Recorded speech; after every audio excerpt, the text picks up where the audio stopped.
Hey,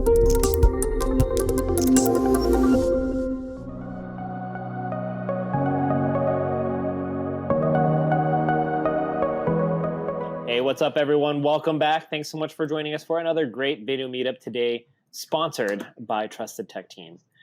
We've got a great show for y'all today. We're going to be talking all about email security, including myths, tips, and PMBDs, which I'm actually not sure what that means. I'm going to ask Michael to elaborate on that. But we got a great show. We've got an IT pro from the SpiceWorks community. And if you were with our morning show, he should be a familiar face to you, as well as an expert from Trusted Tech Team. So without further ado, let's go ahead and start things off with a round of introductions. Coming to us first from Michael Yu. This is how you can tell I've had an event already in the morning, because it's already off to a fantastic start.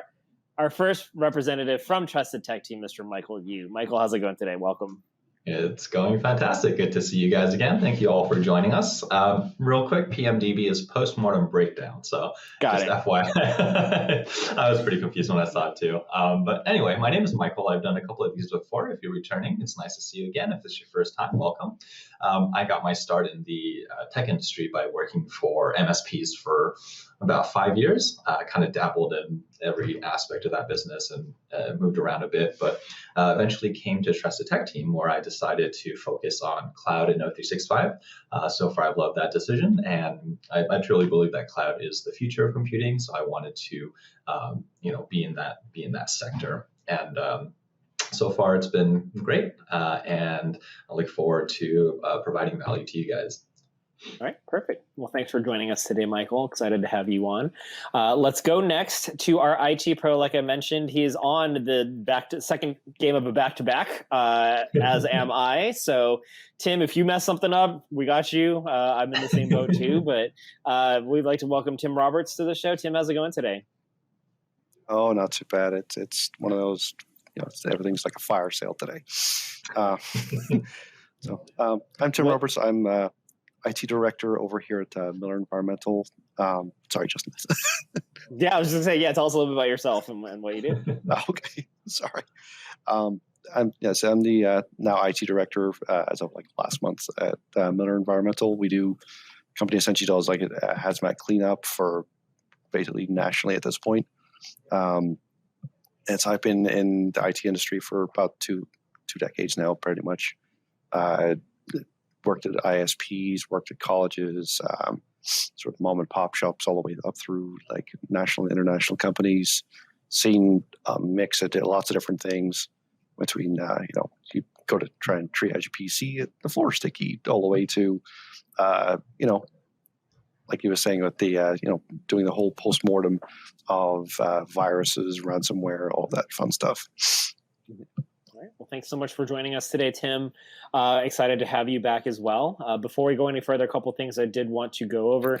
If you do have questions for our panel, please make sure to get them into our Q&A widget down below. We'll be taking them later on in the show. Also got some great resources from Trusted Tech about cyber resiliency, email attacks, etc. So please make sure to give those a look as well.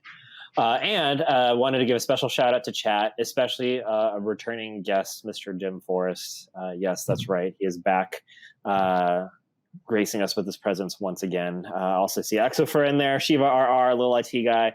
Great turnout today. So thanks to everyone for joining us. Of course, if you do decide to participate in chat, we do ask that you adhere to our community guidelines, because we want to make sure that everyone's having a positive and professional time in today's show. And as a special thank you for hanging out with us today, one of y'all is going to be walking away with a $500 Amazon gift card. So make sure to please, as always, spend that on yourself, and don't share that. Not with your partner, not with your kids, not with your parents. Just don't tell anyone about it. Just spend it. And please stick around till the end of the show. I'll be taking your questions as well as announcing the winner of the prize. So without further ado, let's go ahead and get started. Michael, I'd like to start off with you. So obviously security, it's the forefront of the IT world. And for whatever reason, despite all of the attention it gets, it seems like there is a new high-profile attack that occurs every day. What can you tell us about how security and email, how they work together and why they go hand in hand? Yeah, absolutely. So in these unprecedented times, I hate that phrase, but it actually kind of applies here. The pandemic kind of shifted a lot of working culture and really brought working remotely to the forefront of everyone's minds. And I think for a lot of us in the tech industry, we've known for a while that most of our job, pretty much all of our job, can be done just as well from home. It also eases the burden on commuting and parking and all the other fun stuff that you have to go through every day. Now, the one thing that working remotely did kind of bring challenges to is security. And the reason for that is because A, your users are unsupervised, and B, they're using their own devices, which might not be, the best configured devices for not falling prey to these attacks. So usually when people hear the word hack, they think of like, a Mr. Robot type of loner genius in a dark room with 20 monitors hacking into databases and exposing all that information. But the reality of the matter is a lot less glamorous, a lot less exciting. It's usually one or a couple of guys with a 10-year-old computer sitting out in the middle of nowhere in a country you've probably never heard of, sending these email chains to anyone and everyone they can find. And a lot of the hacks that you hear about isn't some super elaborate, program or script that took years of writing to perfect. A lot of it is just kind of social engineering and finding the weakest part of any company's security, which 99.9% of the time, 99.9% of the time, it boils down to the users.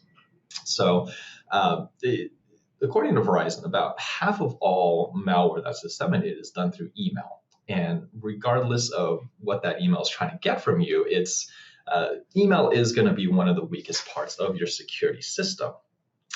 Anything that kind of depends on the users to know what they're doing is always going to be very hard to implement and to maintain, just because every user is so different. You're going to have a lot of them, and a lot of users don't really like to do what their IT department tells them to for convenience, for arrogance. It doesn't really matter.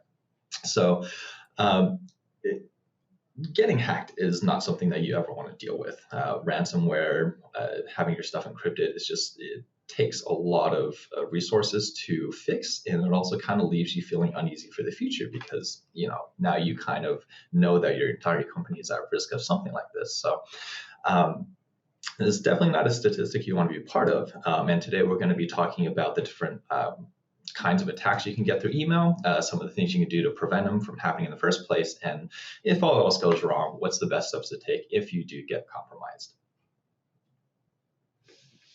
Tim, what are your thoughts? Anything that Michael had mentioned, but also in your opinion, what are the kind of most important elements about email security? Like I said, I've seen a lot over the years, almost like the initial start of spam, where it was more like those fake emails, like click here for free dental or stuff like that, all the way up now to, like you're saying, like the social engineering. My original Hotmail from 95, I literally started getting spam in like 96 about like free dental plans. I'm like, okay, great. But like nowadays, like we're seeing a lot more social engineering. It's like, click here, fill out this information, or click here, download this file. It's a lot of it's either they're trying to get either data being an email and a password where they can start getting in, or they're trying to trick you into opening something which will essentially load something on the machine.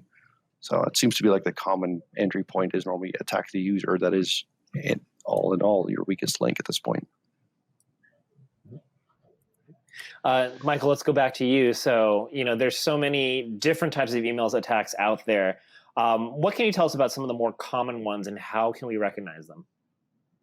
Absolutely. So in my mind, I kind of break down email attacks into four kind of broad categories. The ones that go after your money, the ones that go after your information, the ones that try to blackmail you with something embarrassing, and then the one that most people think of, which is like a software hack where they get you to download or run an executable and gain access to your computer. So I'm going to go over each of these, and I'm going to do a quick screen share here. I've put up some examples of these. So just kind of, so you guys can kind of, see an example of them. So the first one is the monetary attack, where they try to get you to spend your money and either give it to them or give it to someone they know so that they can use it. And most of the time, they're going to ask you to buy things like gift cards or cryptocurrency, things that are a lot harder to track than just traditional wire transfers and things like that. And a lot of the times they're going to be spoofing their email address. So when you get the email, it's going to look like it comes from someone you know, someone like your boss, your CEO, CFO, a family member, a friend of yours, a colleague, a schoolmate, something. And these are effective because they appeal to your innate desire to kind of do what your boss says. You want to make your boss happy. So a lot of the times people will just kind of do the task that the email asks them for without a lot of verification, because they just, they want to get it done. They want to be a good employee.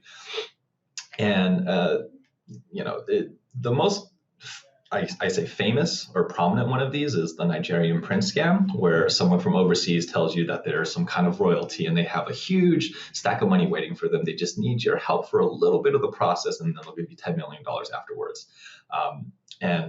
All of these kind of play on the same, attack in the same way. They try to get you to do something without questioning it, because it seems like something that your boss or your family member would want you to do. So if we take a look at the screen share here, this is a good example of the Nigerian prince one. It's going to come from someone who claims to be, in this case, a women minister who has a fat payout waiting for them, but they need your help in paying some upfront costs, and they promise you that you'll get some compensation at the end. And a lot of these times, these will just come from random email addresses and things like that. And the age-old adage, if it's too good to be true, it probably is. If someone has $50 million waiting for them, chances are they're not going to need to reach out to some random person on the internet to help them secure it.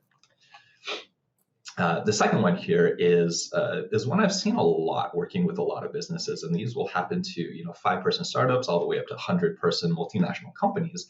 And they'll spoof the email to make it look like they come from one of your bosses or direct reports. And it'll be a very simple request. It's like, hey, can you go buy these 20 gift cards for $100 and send them here? We're doing some special promotion for our clients. I need this done ASAP. Please get it done. I'll be very thankful. And once you buy the gift cards and ship them off, there's really no way to get them back. They're just kind of lost at that point. And another type of these is sometimes they'll try to tug on your emotional heartstrings. They'll tell you, I'm a single mother, I'm stranded in a country, I've exhausted all my other options for help, I'm going to die here unless someone helps me. Would you be my angel and just send me a little bit of money so I can get back home or do something else? And they're going to ask for something that's hard to trace. And once you send the money off, it's just kind of out of luck. The second type is what I would call like informational attacks, where the attacker tries to get you to, disclose some credentials, some personal information about yourself, and they'll usually look like they come from an actual legitimate source. So things like Netflix or your bank or the IRS or something, where they send you an email and they try to play off your fear, saying, hey, your account was compromised. Please log in here again so we can secure your account. Or the IRS is telling you, hey, you owe us like $500,000 in back taxes. You need to go to this website right now, so we're going to send the FBI after you. And, these are usually pretty well done. The mock-up that they have you go to will look almost exactly like the actual website. So if you don't check the domain, the URL, a lot of times it's really easy to get fooled by these. So one of the more famous ones is Netflix, because who doesn't have Netflix, right? And it'll tell you like, hey, your payment was declined. It looks like your billing information is out of date. Please go here to update it so you don't lose access to your Netflix. You click the link, it'll take you to a page that looks exactly like Netflix. You put in your billing information or your login information, and then it's gone. In addition, a lot of these emails will come from banks, right? And they'll tell you something like, hey, there's something wrong with your account. Your money could be at risk. You need to go here. You need to log in again and verify that you're the actual account owner. And as soon as you do that, then they have access to your bank account, which is very, very scary. It's not something that I think you ever want to happen. So the best way to not fall for these is, one, most of these sites won't send you emails like this. So if you see something like this, that should trigger the alarm in your head. Second is to verify the email address of the person that sent it to you. A lot of the times they'll have email addresses that have nothing to do with Netflix. They'll just have this long string of letters and numbers, and they'll just hope you get confused enough where it doesn't look fishy to you. And number three, if you do click on the link to go to their website, you need to take a good look at the URL and make sure that it's not some random, combination of letters and numbers.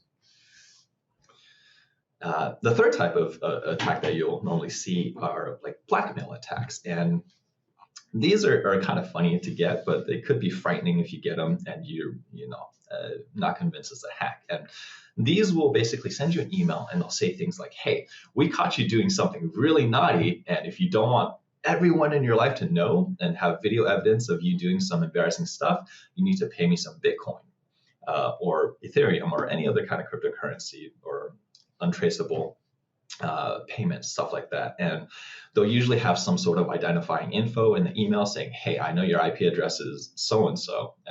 And to a lot of people, if you see your IP address, it's kind of scary. It's like, oh, this person actually knows who I am. They probably do have this blackmail material on me. Public IP address is exactly what it sounds like. It's public. It's not that hard to get and doesn't really tell them anything, but it looks scary when you see it in an email. So if you look at the example here, this is probably one of the most common ones I've seen. And the gist of it is, they hacked your computer through some unspecified way. And then they tell you that, hey, we activated your webcam. We caught you doing some crazy stuff. We have the video. And unless you pay us, we're going to send it to everyone in your contact list. And your life is going to be ruined. Your reputation will be ruined and so on and so forth. And like most, I'd say almost every single person in existence has something that they're not super proud of. So it really works because it plays on fear, and it plays on a legitimate fear that most people will have. So they'll tell you they'll guide you through the process of buying that Bitcoin or whatever, and they'll have you send it off. Of course, there's a 99.9999% chance they don't actually have anything on you, but the threat of it alone is enough to make people kind of not think straight. So these are, pretty popular, and enough people fall for them where they keep doing them. So the last one is like a software hack. And these are, I think, what people normally think of when they think of email hacks. And these emails can be, very similar to the other ones in the ways that they attack, but these will have either an attachment or a link that you click, and they'll try to make you download something, or they'll try to disguise it as like a PDF or Excel file or a zip file, when in actuality it's an executable. And as soon as you run it, they're going to install something on your computer, which gives them access, and you need to clean your computer after that, because this is the most damaging type of attack. Because they actually gain access to a system. It's also kind of gotten rarer and rarer because antiviruses are getting better at identifying these. And, most mail systems will have a big fat disclaimer like, hey, you probably shouldn't run this file. It's probably bad for you. So they're not that common, but it definitely is something you need to watch out for. If you ever have a link in a file that wants you to click it, you have to be extra careful and just make sure if it is something that you need to run, maybe check with the person that sent it to you and make sure it's legitimate. But yeah, so these are all pretty common. I think if you've worked in any office job for any amount of time, you've seen at least one, probably all of these come through in some form. So these will change in wording and like formatting over time, but the basic structure and avenue of attack of all these will be pretty similar. So once you kind of familiarize yourself with them, it's a lot easier to spot them as they come in and to plan your actions more accordingly. All right. Tim, out of those attack styles, which do you feel like is the most concerning to you? We've actually seen a lot of them where it's more they're phishing for the logins lately. Like years ago, it used to be like there was a viral payload, but more we've actually seen where they're trying to get the login, because once they're in at that point. They can then send emails internally if they have access to the mail client.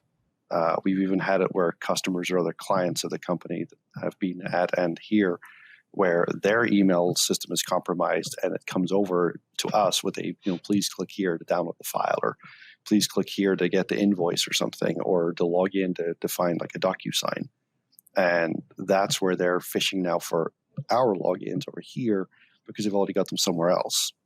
So at that point, they're just starting to catalog the logins for future use. We did actually see one. I know you mentioned the blackmail one. We actually had a slightly different one where it was actually blackmail, but they were threatening that there was a bomb in the building in one of our upstate New York branches. Wow. Basically, it was it was one of those ones where I was like, I grew up in Northern Ireland in like the 80s and the 90s, and I was like, I haven't seen a bomb threat in a long time. But this was literally that, you have an hour to respond with whatever amount was in crypto coin or something. And we just told them to just reach out to the police. And the police in the area said that, yes, there's a lot of the businesses in that region had gotten them. So just ignore it. Yeah. Also, a quick thing to add is if you ever see those like Facebook or social media posts where it's like, hey, your stripper name is the name of the street you grew up on and your mother's maiden name, don't answer those, because any sort of identifying information that you give out is probably not good. And do you really care that much about your stripper name to put that stuff out there? Probably not. It's not worth it. It's like your wizard name is the name of your cat, and the last 4 digits is a social security number. Yeah. That's and it's kind of scary how many people fall through. Yeah. Michael, let's talk some more. So obviously, we listed off a bunch of scary sounding attacks. It still does seem inevitable that many of us are going to get hit at some point, whether it's sooner or later. What would you say are some of the most important preventative measures that we can take to lower our risk? Yeah, absolutely. So it doesn't matter how robust your security system. It doesn't matter how perfect your policies are or how many systems you have in place and how well those work.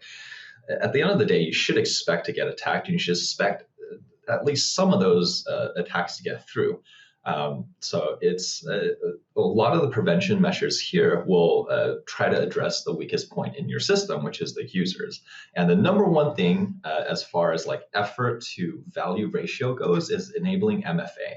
And I hear the same thing from pretty much every IT team or company when I tell them to enable MFA. It's like, we don't really want to, because the user is going to hate us and it's going to cause a bunch of issues. And you're not wrong. Enabling MFA is kind of a tedious process. And the larger your company is, the more of a pain it's going to be. But the MFA there's a reason that MFA is such a core feature in pretty much every website now, is because it is very effective. It's much easier for someone to hack into your credentials than it is for them to physically steal your phone, right? So enabling MFA will prevent pretty much all credential-based attacks. Even if they have your login and password, if they don't have your MFA method, they're not going to be able to log in. So it's very easy to do it. Office 365 has MFA as a core feature. So if you have an O365 tenant, you have the ability to enable MFA. It's very easy, and all your users need is a cell phone. So if you want to go a step further, Azure also offers conditional access policies where you can say things like, require MFA from every user unless they're on the corporate network inside of the office. So conditional access is a really good way, especially for larger companies, to kind of silo things off. So not every person is submitted to the same requirements, because, not everyone is going to be the same risk level. So you can even set conditional access policies for like trouble users that fall victim to a lot of these. So you can require them to be stricter with their MFA and so on and so forth. But enabling it is very simple. I'd highly advise you do a phased rollout. So maybe like 5 people at first, and then 10 people on the next batch, and so on and so forth, as you start getting more comfortable with it and your users start getting used to the idea of it. But that is the absolute number one thing. It's free with every O365 tenant. It should be free for most other hosted email services as well. And there's really no reason in this day and age to not have MFA. After MFA is going to be training. And training is something that the users will have a lot of pushback on as well. And they'll say things like, I'm not dumb. I'm not going to fall for these attacks. There's no reason to waste my time with this training stuff when I could be doing work.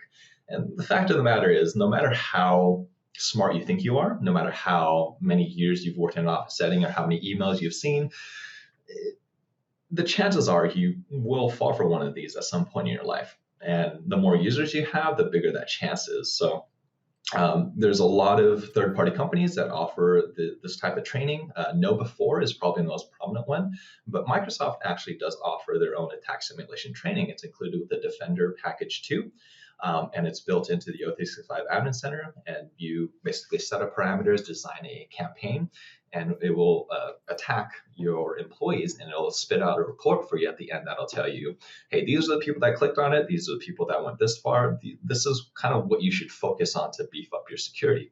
And I think this is a very invaluable tool because, like I said earlier in the beginning, the weakest part of your entire security system is going to be your users. So getting them trained is going to mitigate a lot of that risk. If your users know what to look out for, and if they're very cautious about what they do, it's going to provide you more value than almost anything else that you can think of besides MFA. So it's very important to train your users. It's very important to keep them trained as new types of attacks and things come out. All right. Next up, Tim, Yep. Sorry. Oh, you've got more to go. Sorry about that. Yeah, I've got more to go. There's a lot to cover here. There's a lot of things that you can do. Yeah, there is. The next one is the next one is keeping your software and users up to date. A lot of these software systems will have patches every so often that say, hey, we discovered a serious problem with our software. You need to patch this right now. And a lot of companies ignore them. And the hackers are very aware of these exploits, and they're going to find you and they're going to exploit you. And keeping your user list up to date is also very important. When a user leaves, it's not enough to just remove their license in O365. You want to block their sign-in. If they're not needed, you should just delete the entire account. So keeping those up to date is definitely something that you should be well aware of. You should also make sure that your spam and malware policies are fine-tuned and that they work pretty well. And this is something that you kind of have to spend a lot of time on just doing and redoing until you find the perfect mix for your company. But keeping them up to date will, remove the vast majority of attacks before they even see your users. And last, but definitely not least, is having a good antivirus. Now, antivirus should be thought of like as a first line of defense and not as a last line, because antivirus can't fix dumb.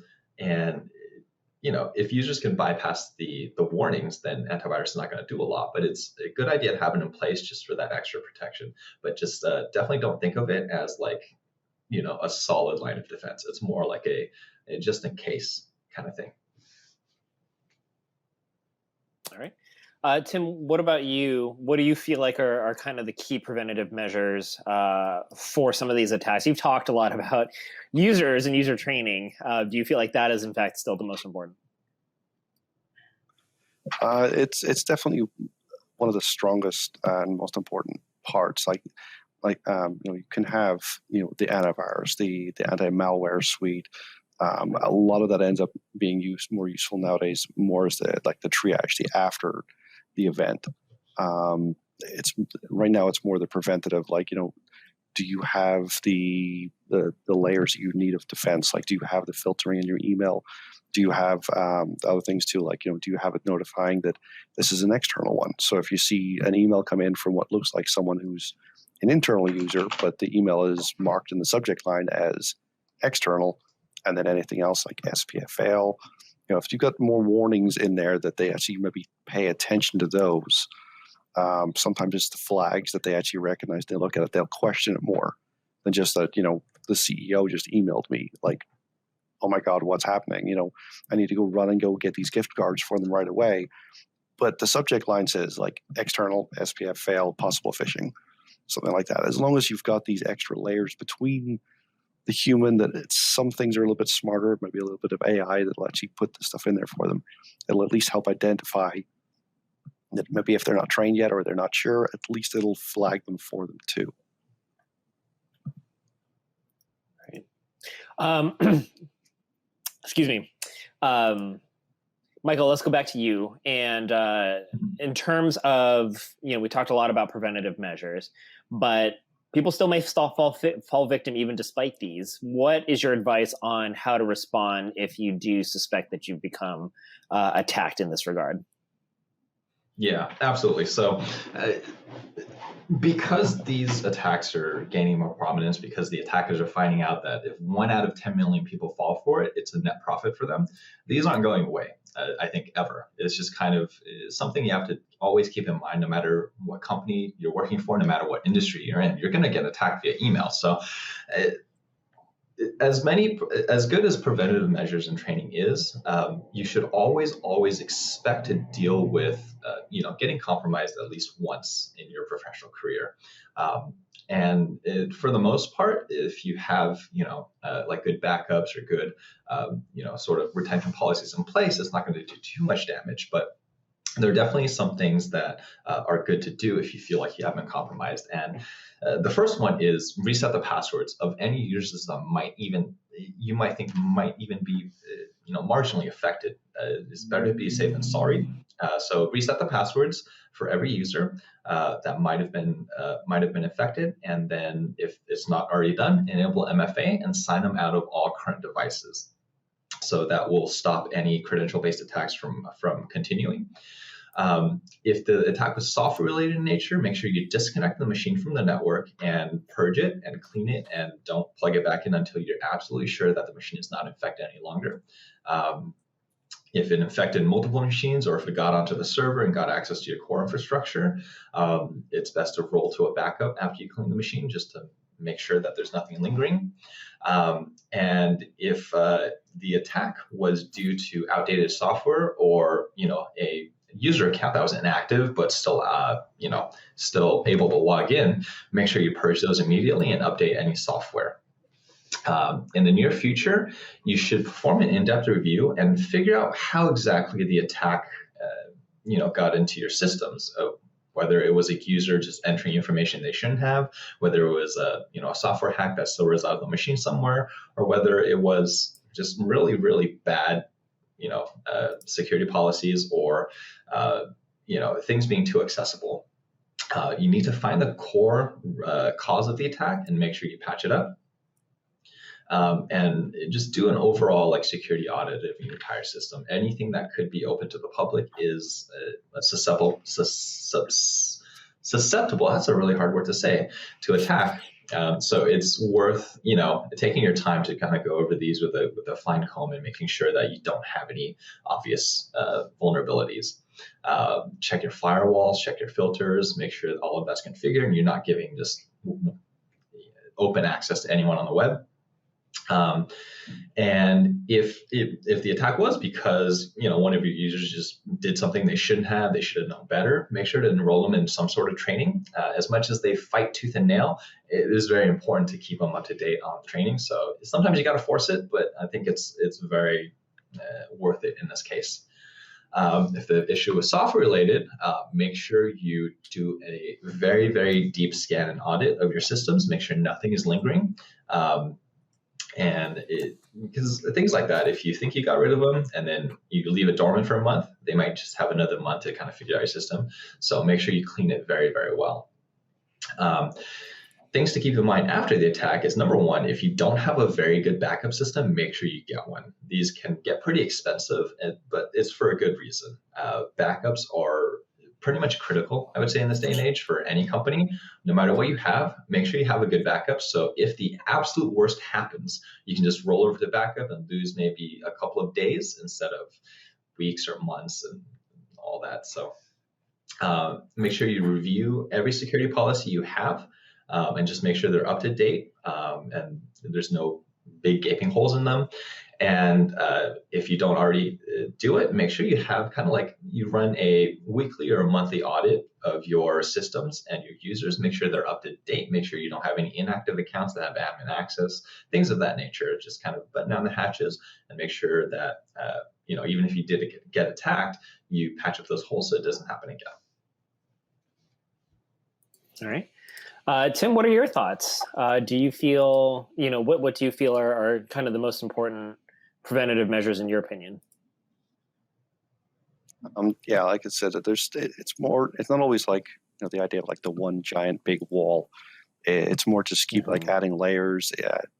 Even sometimes dissimilar vendors like adds a little bit of complexity that, if you're all like, all Microsoft or all Cisco or all, say, Sophos or Trend Micro, if you break it up that you've got some other things in there, like there's a checkpoint firewall, there's a Cisco email for security gateway for the emails, you literally just keep adding different layers and different complexity. It sometimes makes it just as hard for them to try and get through because they have to keep changing their attack vectors. Like, okay, I go here, this is a Cisco one. I know how to break in, but now this one's checkpoint. Now they have to learn there. So, all in all, it still ends up falling back in the end user in the long run. But if people are trying to get in, there's the more complex you make it, it also sometimes means it's harder for you to manage it.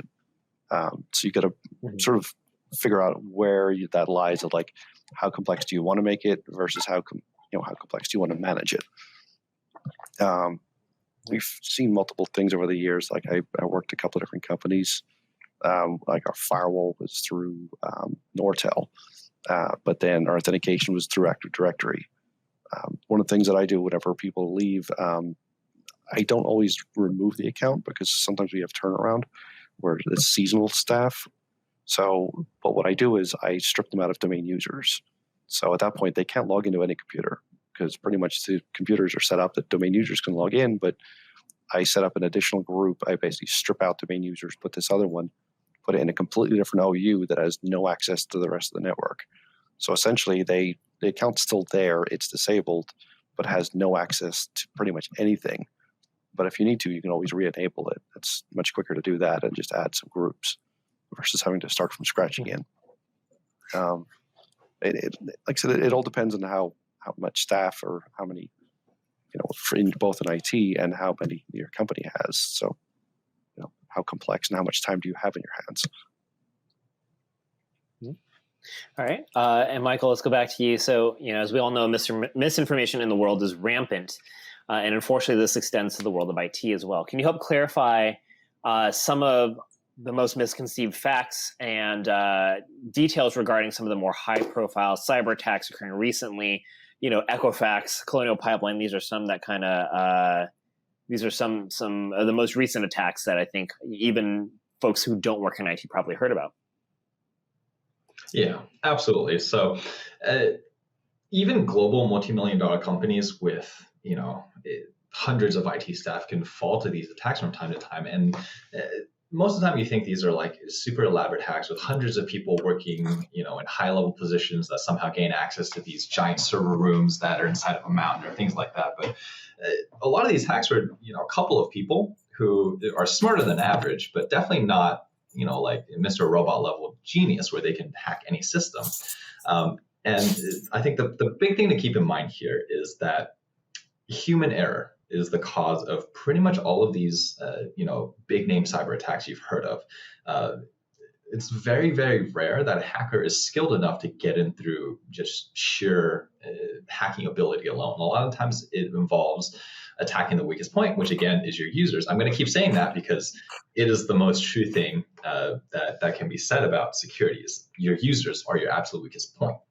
So let's take a look at Equifax. This was one of the largest security breaches in American history, and this hack exposed the social security numbers of almost half the entire country. And its social security number is something pretty important. You could do a lot of terrible things by having that information. So this was a pretty big deal. And how it happened was in March of 2017, Apache, which Equifax uses for systems, released an update and basically told its users, "Hey, you need to run this update because we found a huge security flaw in our older software, and if you don't patch it, you're going to leave yourself open to attacks from anyone in the world because this vulnerability allowed people to remotely execute code onto their web app, which means that someone from across the world could attack them if they could find the way in." So Equifax, of course, ignored both of the security warnings, didn't update its systems, and the hackers, there were 4 of them, used the exploit to get into Equifax's web server And there they were able to execute a code that redirected users to a phony login page, which went to them. So they could have all of the credentials. And from there, they just collected data for a while. They got logins for a lot of employees at Equifax. And from there, they pretty much had free reign to do whatever they wanted because they had the user logins. So to all of Equifax's automated system, it didn't look like anything suspicious was going on. It just looked like this user was doing what a user normally does. And so while this attack did require, some good knowledge of how systems work and how to run, code on a web server, it all came down to Equifax not updating their software. If they updated their software, this hacker would have been impossible. So even a huge company that is multinational and is well known can be a little arrogant sometimes when it comes to things like security, and they just kind of let this one fall through the cracks. And as a consequence, half of American social security numbers got just released in the dark web, which is not a good look for your company when you handle sensitive information. The other one I want to talk about was Colonial Pipeline. If you remember earlier this year, there was kind of a fuel shortage on the East Coast. You see all the memes of people, driving to gas stations and filling up containers of gas because they think that there's going to be a shortage for a long time. Also, FYI, gas expires, so that's not a smart thing to do, even if there is a shortage. Well, basically, how this attack happened was the attacker was able to get the credentials for a VPN login into Colonial's network. And how they got this login was through a dark web breach. And what happens is because we have like 50 different accounts we have to log in, we reuse the same user and password combination for a lot of different sites. So this employee of the Colonial got their username and password exposed for another unrelated website, and the hacker just tried it across all of their accounts and was able to gain access to this. This account did not have MFA, so the attacker could log into the VPN at will. And what they did was they left a ransom note. They popped it up on a few computers that basically said, hey, we have access to your system. You need to pay us in cryptocurrency or else we're going to just start messing with you. So Colonial Pipeline had to shut down this entire network, which was the first time they had to do that in 57 years. So it was a pretty big deal. And they ended up paying $4.4 million in ransom in Bitcoin to the attackers. This was something that was entirely preventable had they, one, enabled MFA, which is the singular best thing you can do to up your security. And two, its user list wasn't updated. This account they used to log in was 2 years old or 2 years inactive. They just never deleted it. So simple, small little things that even huge companies can fall prey to. So make sure you keep in mind that it doesn't matter. Again, I'm going to say this, it doesn't matter how good your security system is. It doesn't matter if you have everything perfectly configured. If you fall for even one of these small things, it could lead into much, much bigger things because, hackers, if they gain access to something, they'll kind of sit quiet for a couple of weeks and they'll just gather more information. By the time you know that you're getting hacked, it's already kind of too late. So no matter how good you think your security is, make sure to, keep an eye on it and don't make any of these small, silly little mistakes. Mm-hmm.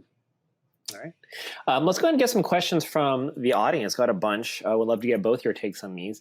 Doogie312 asks, how often should you train and test users with phishing? Tim, let's actually start with you on that question and then get Michael's response. Originally, it was it came up with where I worked because it was more of a compliance issue with one of the things too also is cyber insurance. That's one of the big things that now a lot of them are asking for is either MFA and or cybersecurity training. That even the one that we have, they even said that they don't give us a discount, but the payout if we ever did get attacked is compliant on whether or not we have MFA and or doing training. So we were doing it for essentially like onboarding. So like someone new in their first couple of weeks, they get given mandatory training. Then we were also doing like just like random sort of quarterly to like, every 6 months or so, at least sending out random tests, training, phishing attempts. We sort of mix it up a little bit. Like, this quarter it might be like we're just only going to do phishing attempts. The next one we might do the same thing, and then we'll hit them with training. especially follow up with people that are maybe a little bit more lax in their security or they don't understand it. It's just because, like I said, the onboarding thing is hit them right away. Just get them started. And then afterwards, just make sure you do it, 3 to 6 months, because you don't want to overwhelm them. They don't want to be like, oh, here's another email from IT. And the big thing too is without the training goes nowhere, is you need management backup in this. If your management is not behind the training and they say, well, whatever, we'll do it whenever we feel like it, they're not going to push for the training. And that's where you're going to still have that issue with the end users without the training. Mm-hmm. All right. Michael, what are your thoughts in terms of frequency? Is there such a thing as too much? Definitely there is such a thing as too much, because like Tim said, if you do it all the time, your users just kind of, get bored with it and not really pay attention to it. I think the sweet spot lies between 1 and 4 times a year. And this depends on a lot of factors, most of which kind of depend on your users. If you have a small company of like 5 to 10 people, once a year is probably good enough because you'll have a lot better insight into which of your employees are more prone to fall for it. If you have a bigger company with lots of departments and hundreds of users, I'd say at least a couple of times a year, just to make sure you keep identifying the weak spots and put more effort into patching those up. So minimum of 1 time, but I'd say between 1 and 4 times per year, depending on your user base, is a good spot to shoot for. All right. Sounds good. Let's go to a question from Dim Forest. What is the single best thing any one of us with 365 could do right now that would have an immediate positive impact on our security? Michael, we'll start with you. MFA. Period. If you don't have MFA enabled, you absolutely need to get it done. I can't think of a single thing that requires less effort and protects you more than MFA. Tim, do you agree? Or do you have a different suggestion? Yeah. No, I agree. We had someone that actually did fill out the information, gave out their credentials, and then someone did log in somewhere in the next couple of days because the user never reported it. If MFA had been in place, they would have been prompted, and at least at that point would have responded sooner and told IT sooner. Without that, we literally would have had other issues. So, okay, all right. Let's see, the question from Tristan, who asked about training as well, but also wants to know can you talk a little bit about what can be done to contain the damage if there is a breach in security? Mike, we'll start with you first. Yep. So number 1 is isolating the weakness that was exploited. So if it was a user password, reset it immediately. If it was a computer that was infected, disconnect it from the network and clean it before you even think about putting it back in. And number 3 is backups. So number 1 is containing, and number 2 is backups. And if you don't already have a good backup solution in place, it makes it a lot harder. If you do, it's the damage is pretty much mitigated down to maybe a day or 2, depending on your backup schedule. But it really kind of depends on how you got attacked and what the attackers are after. If it's information, it's kind of hard to contain because it's very easy to transfer information. If it's like, files on your server or things like that, it's a lot harder. But responding to it fast and isolating where the attack happened is your best first bet. All right. And Tim, any advice from you? No, I pretty much agree with what he was saying.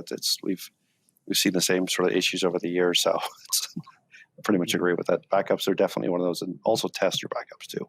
Just make sure that you can still restore files. I had one server that I inherited whenever I started another company that it was on a NAS the drives were unreliable. The restore time took forever. And even whenever there was gigabit Ethernet and 10 gig was out, the NAS that it was on only had 10100. So the restore time for that was just ungodly. All right. And then let's get there's a question from Jeff3243. It is a licensing question, Michael, for you. Is conditional access available with 365 Business Basic subscription? So unfortunately not. The conditional access policies are unlocked with the Azure AD Premium P1 license, which is included with things like O365 E3 and M365 E3. But Business Basic is kind of meant to be just like the bare bones of what you have in O365, which is email and Office apps. So you don't have access to conditional access policies, but you do have access to the basic MFA setup. All right, very cool. Just a couple of additional questions. Stat and JP wants to know, so is it worth responding to phishing attempts just to frustrate them or to get more info? Or is it better to just ignore them completely and mark them as spam? Michael, what are your thoughts? So if you're bored one day and you just want to kill some time and mess with someone, you can. There's a lot of websites that, the entire premise of the website is they mess with these attackers in hilarious ways. For the average end user, I'd say just mark as spam and ignore. There's very little you can gain from responding to the emails. If your goal is to just kind of take them on a ride and frustrate them, then by all means go for it. Just don't give them any sensitive information in the process. But as far as will it have an effect or will it stop more of these attacks in the future? No, absolutely not. It's just good for a little bit of fun. Tim, any thoughts on trolling the trollers? You read a book that came out years ago called The Spam Letters, where that's actually what the book was all. The whole premise was this guy literally just spamming the spammers back, and just emailing them, trying to see if there was a real human or a bot, and seeing what response they could get. It was actually pretty funny, but now and again I get tempted too. Just one of those. But in my mind, I'm also trying to think. I'm like, okay, am I now going to validate my email address as real, like an existing employee? So I'm like paranoid one way, and I'm like tempted to just reply with a different email address.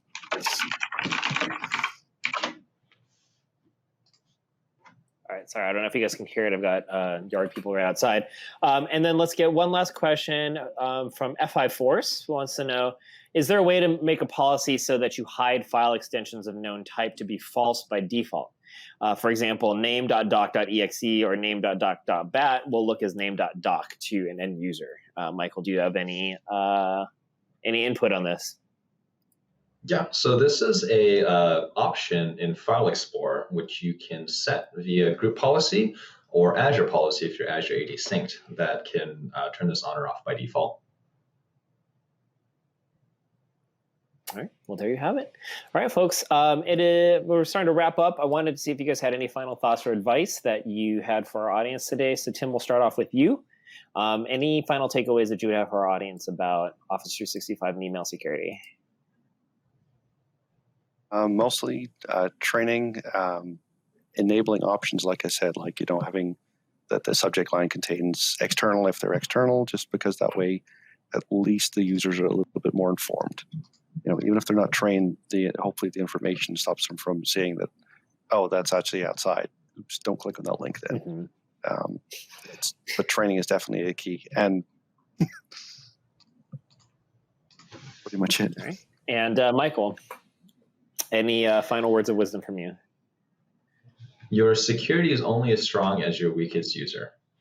If there's one thing I want you to take away from this thing, it's that. It's focus on training your users and enabling MFA. Those two will do more than any expensive security system or feature you could buy, by far. All right. And there you have it. Big thanks to you both. It's now time to announce the winner of our prize. So the winner of our $500 Amazon gift card is going to go to Exofer. Exofer, congratulations. You are the winner of our $500 Amazon gift card. Please send David S. a private message and let him know where you would like that shipped, and let us know what you spent on it.